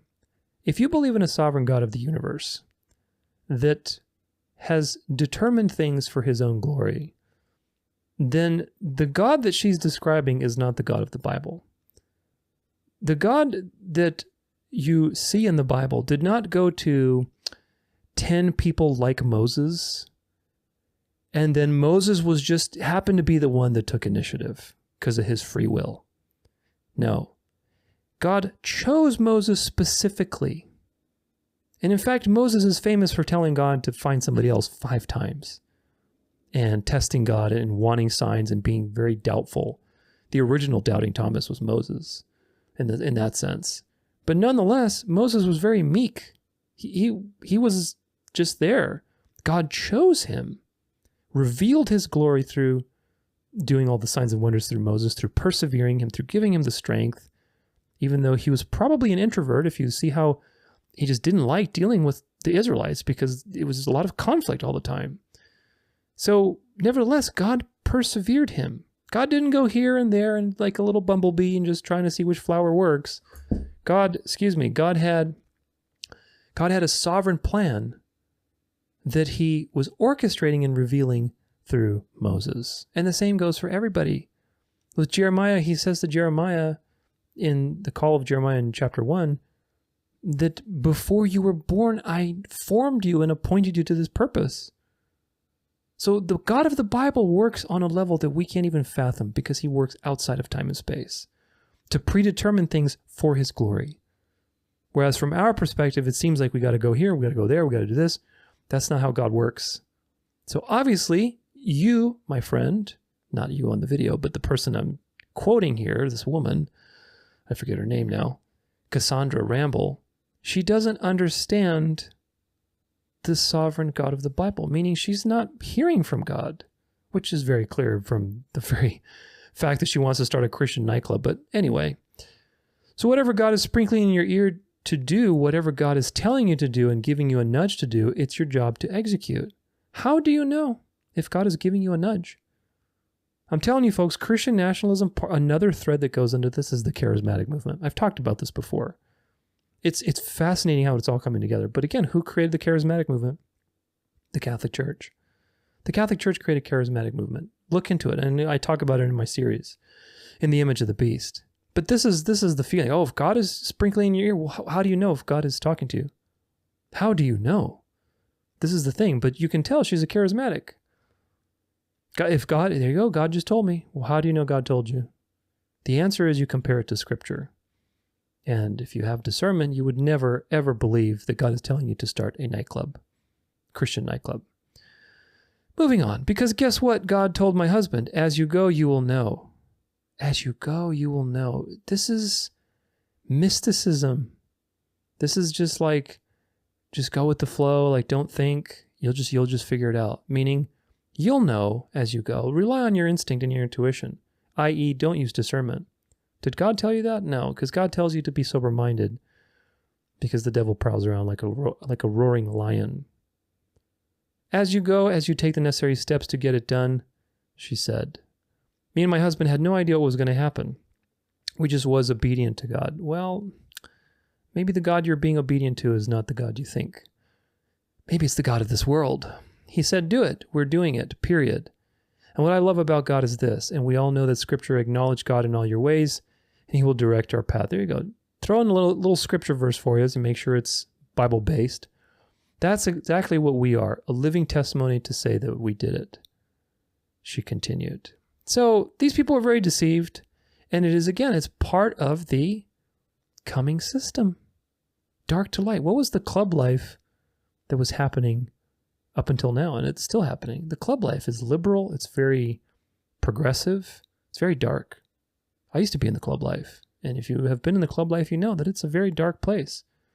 But now you got the other side popping up. The light is coming to the light.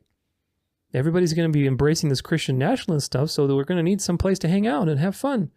The charismatic movement is taking over the United States. False signs and wonders. All these charismatic people are going to love this idea of a Christian nightclub. Why not? We can have our worldly, excuses, but we can put a little Christian bow on it. We can have the marriage of the two things, which is Christian nationalism. Very, very deceived. And I hope you see the truth. I really hope people are waking up to these things, man. This is now, I love this. An imposture Christianity is threatening American democracy. This is an old article. It's from 2022 is July, by CNN. Now again, CNN they've really discredited themselves, but the left is telling on the right. They're warning you ahead of time. This is, of course, about the January 6th thing, and it's showing you pictures of these people who are obviously Christians, fanatical Christian nationalists that think that the U.S. was founded as a Christian nation. Let's read a little bit about this, actually. One of the most popular beliefs among white Christian nationalists is that the U.S. was founded as a Christian nation. The founding fathers were all Orthodox evangelical Christians, and God has chosen the U.S. for a special role in history. They're telling you the truth. Do you see that each side is telling on each other? But the left, it's time for them to be judged. So their cries of the truth are going to be swallowed because nobody's paying attention to them, unless you know what the Bible actually has to say. But the notion that the U.S. was founded as a Christian nation is bad history and bad theology, says Philip Gorski, a sociologist at Yale University and co-author of The Flag and the Cross, White Christian Nationalism and the Threat to American Democracy. It's a half-truth, a mythological version of American history. This is absolutely true. I cover this in my second Beast episode, An Image of the Beast. Some founding fathers did view the foundation of the nation through a biblical lens. Gorski says, every state constitution contains a reference to God for the divine. Yeah, but the main constitution has only one mention of God, and the Declaration of Independence has nothing. You can go search it for yourself. There's no mention of God in the Declaration. The Constitution has one mention of God, and it's like this weird naturalistic nature God. It's not the God of the Bible that's sovereign. But many did not, and virtually none of them could be classified as evangelical Christians. They were a collection of atheists, Unitarians, deists, and liberal Protestants and other denominations. This is absolutely true. People don't realize, yes, the Puritans were Christians, so when they came to the Americas, they were Christians. But America was not a country. They were colonies. By the time 100 years later, when the Declaration of Independence happened and America became a country, it was run over, it was run through by all these atheists and Unitarians and deists and secret society members, Illuminati members. All these people were not biblical Christians by any stretch of the imagination. Thomas Paine was not a Trinitarian. Thomas Jefferson ripped out pages from the Bible and created his own version of Christ.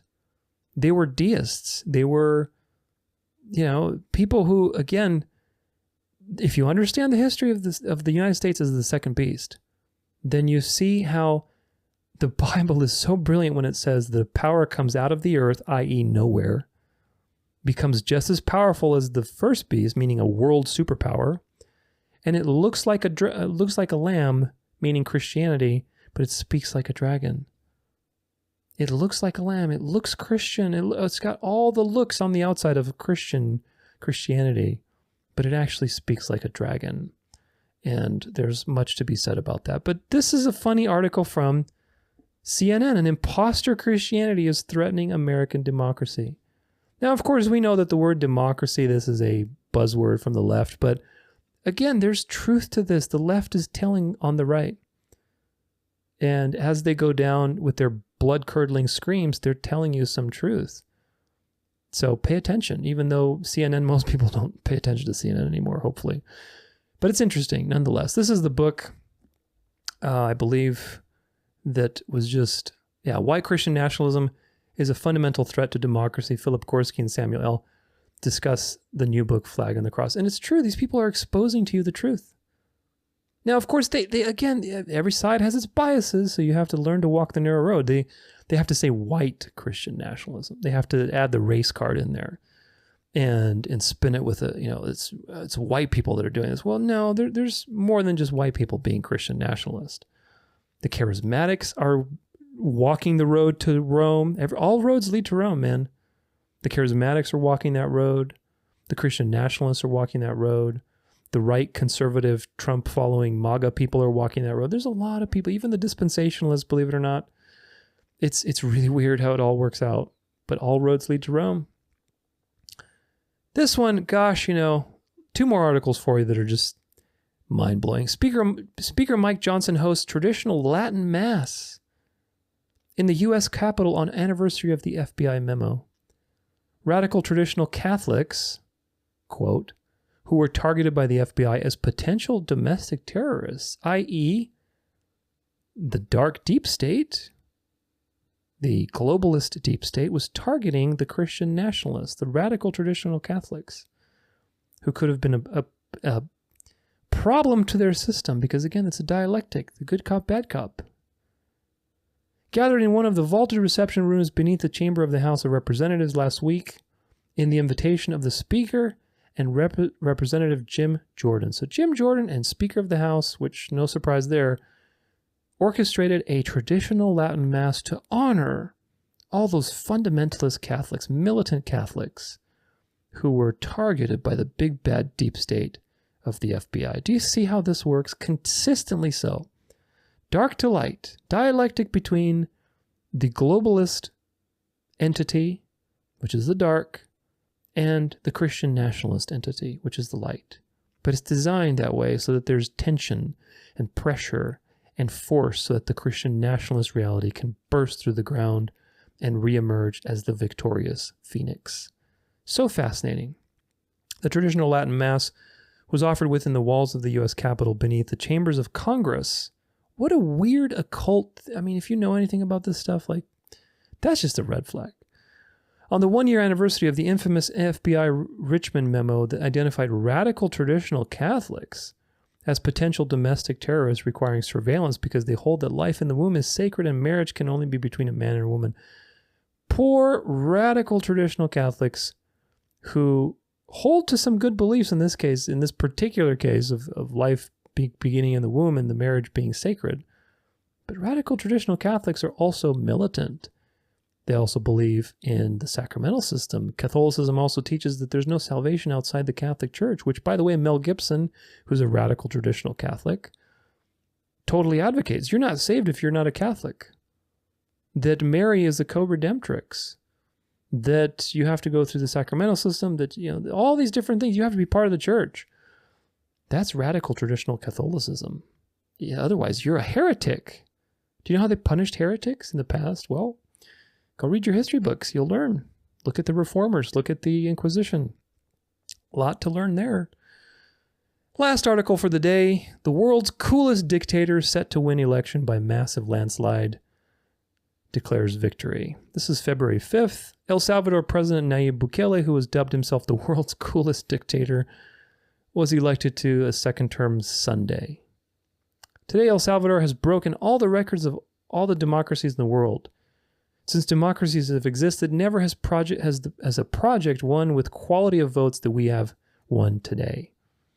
Bukele said in proclaiming victory Sunday night, according to CNN.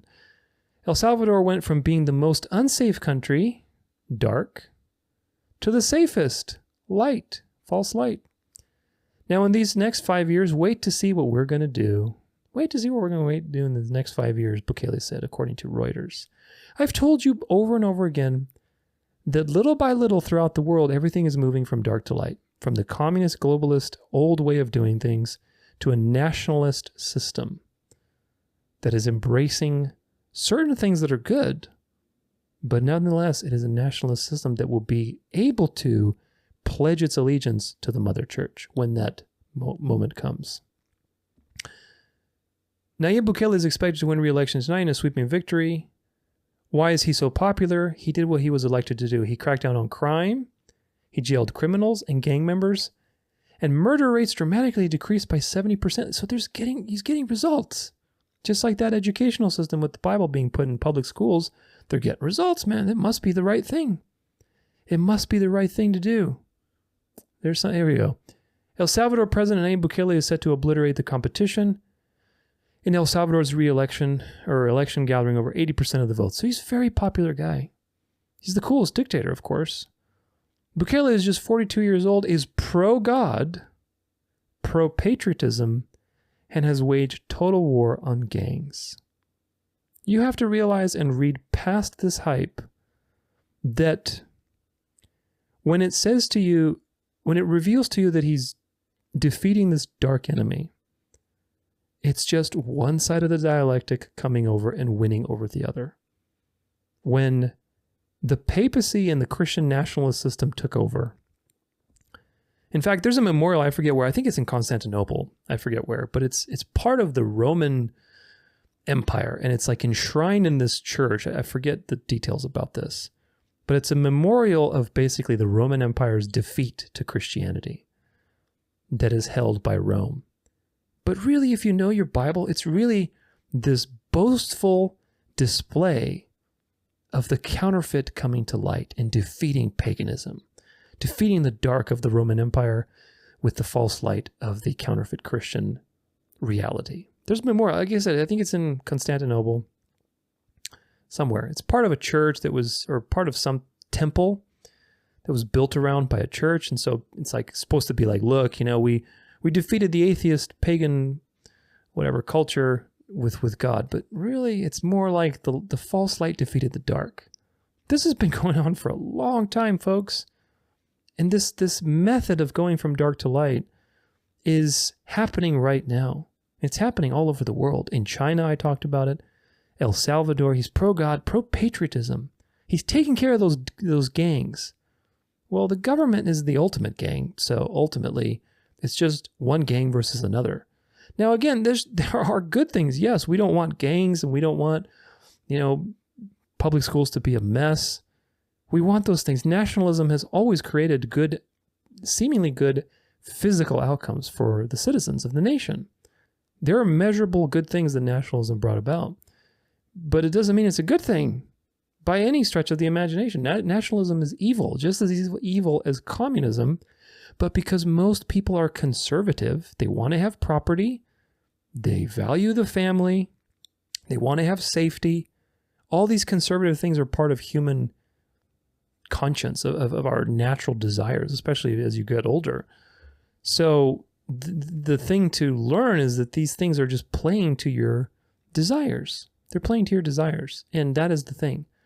That is the thing that's coming on the horizon. It's not a big, bad communist deep state. It is a false Christian nationalist society where you will think that things are good and there will be results.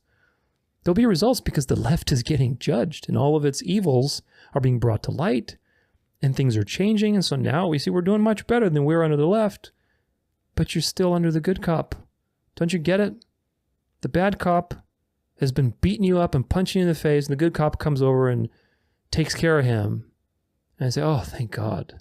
Thank God the good cop's here. You're still in jail, bro. You're still in the interrogation room. Now the difference is that you're much more susceptible. So, a couple final thoughts. Look, I want to wrap this up and tell you that the Bible makes a very intentional point about pointing to you what's happening at the end times. Specifically, the second beast coming out of the earth, which is the United States. Now, that's a spoiler alert. Go watch my End Times episode on that to get the full details. But it's the United States. It's a power. And that power comes out of the earth, meaning a place that's not very populated or important, becomes a superpower, and works signs and wonders and deceives people into building an image, which is a representation of the first beast, which was a Christian nationalist system. And after that image is constructed, it gets exported to the world because the world will worship the image. And through that way, the kings of the earth in Revelation 17 will give their power to the woman. That is the future that's happening. The first beast was Catholicism, which is the medieval papacy. And the second beast is the United States. It's going to all start here in the U.S. because this is the country where it's all happening. The charismatic movement, Hollywood, all these influential pundits and figures like Nick Fuentes and Kanye West, the alt-right with its Trump MAGA frothing at the mouth Christian biblical God's army, whatever you want to call it, reawaken and make it America tour. All this stuff is happening here. Now the rest of the world is being primed. It's being primed so that it can receive the image. I talked about it in China. We looked at South Korea. We looked at South America just now. Europe as well. There's precedents everywhere for this to happen. But America is the light bringer. That's why we have a statue of Lucifer in New York and Ellis Island. That's not Lady Liberty. There's 7 rays on her head, on his head, whatever you want to call it. And he's got a 3-fold flame. Check it out. I talk about that in the Second Beast episode too. But we are the ones to bring the false light to the world. This is where it's going to happen. So wake up to these things, because there will come a time when this system will take full power and enforce worship, obedience. That's what the mark of the beast is. It's obedience. It's not a jib-jab. It's not a chip. It's not anything physical. It'll be enforced with physical things, for sure.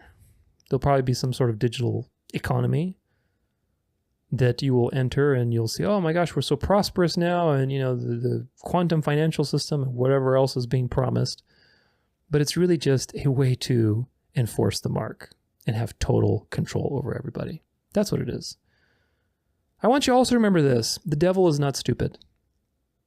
People who I covered today, who are pointing to the dark being the evil side, we're against evil forces of the dark, and pointing to that side of the dialectic, you do not understand the devil.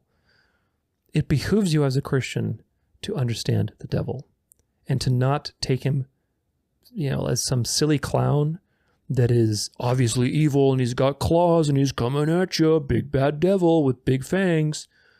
No, you need to understand the devil is the most subtle of all created beings. He is the most subtle of all created beings. He's incredibly intelligent. He appears as a beautiful angel of light. He knows exactly how to push you either to the left or to the right. He's a master of duality. He's a master tactician. He is a formidable foe. Jesus never made fun of the devil. Jesus never made it seem like the devil is this big obvious thing that you can avoid. Jesus warned you about the devil. And if you believe that only obvious, dark-looking things are evil, then you do not understand evil. So you need to realize the devil is not stupid. He's not going to play his hand as if you're in on it to see like, oh, look, the deep state's falling. And so now, there we go. We won. We beat the devil. When the Bible tells you the devil is going to be worshipped at the end of the age. The devil is not stupid, man. But these people do not understand that simple idea. They think the devil's that stupid to where you are watching all these prophets and everybody's in on it and watching the devil's empire being destroyed, and then we're going to win. Christianity's going to win. Yeah, in the end it will win. But when Christ actually returns. Until then, the devil's not going anywhere. He's going to temporarily seem like he won with this false system. And he will come to power. So don't underestimate the devil. Don't be stupid in thinking that the devil is stupid. The coming deception is not something that is going to be scary, like the Great Reset. That's not a deception. Everybody can see through that, man. That's low-hanging fruit. The deception is the good reset. Do you remember what that little meme that I showed you? With the good reset? With the man and the woman, and they're having fun on their farm, and everything's great again. It's not the eternal state. No, it's not. No mention of Jesus or the resurrection. Just going back to good old tradition and Catholicism, like Nick Fuentes beautifully said. Remember that a counterfeit has to look like the real deal. A good counterfeit is convincing, meaning it has some truth to it, it has quality, but it's not the truth, and that's why it's so dangerous. The Bible says to not turn to the left or to the right over 18 times. Both the left and the right are deceptions. The people on the left have been fooled by the leftist agenda, by the dark side. But the next people in line to be deceived are the ones on the right. So if you identify with that group on the right, then you will be deceived. I'm sorry to say it. I hope you're not deceived already. I hope this has maybe opened your eyes to some very important things, because there's a lot of people who are deceived by the right. Just like the people on the left that you're laughing at and pointing fingers at and saying, look how stupid they are for following Biden or whatever other thing with their mask mandates or whatever other thing that you can point the left for being stupid at. You're pointing at them and saying, look how stupid and deceived they are. Wake up, right? Take the red pill. Well, guess what? Taking the red pill just crosses you over to the other side of the dialectic. If you're all about the red pill, then you need to wake up and realize, stop taking the red pill. Stop taking pills. Take yourself apart from this process and see that both sides are deceiving you. The French Revolution brought these dialectics into the world to ultimately bring people from left to right, left to right, left to right, and back to the Mother Church. And now they are resolving in this generation. They're resolving and coming to a head, and that's why I said there's not that much time left. I don't know how much there is, but I believe in this generation we will see these things come to pass. That's why I am so passionate about exposing these things to you, and why I keep telling you to go watch my End Time series, so that you are mentally prepared and you have discernment. Did you not get swept up in what is coming? So stay sharp, test all things. Don't get swept up in the hype. Don't cross over to the dialectic. And certainly don't get swept up in the image of the beast.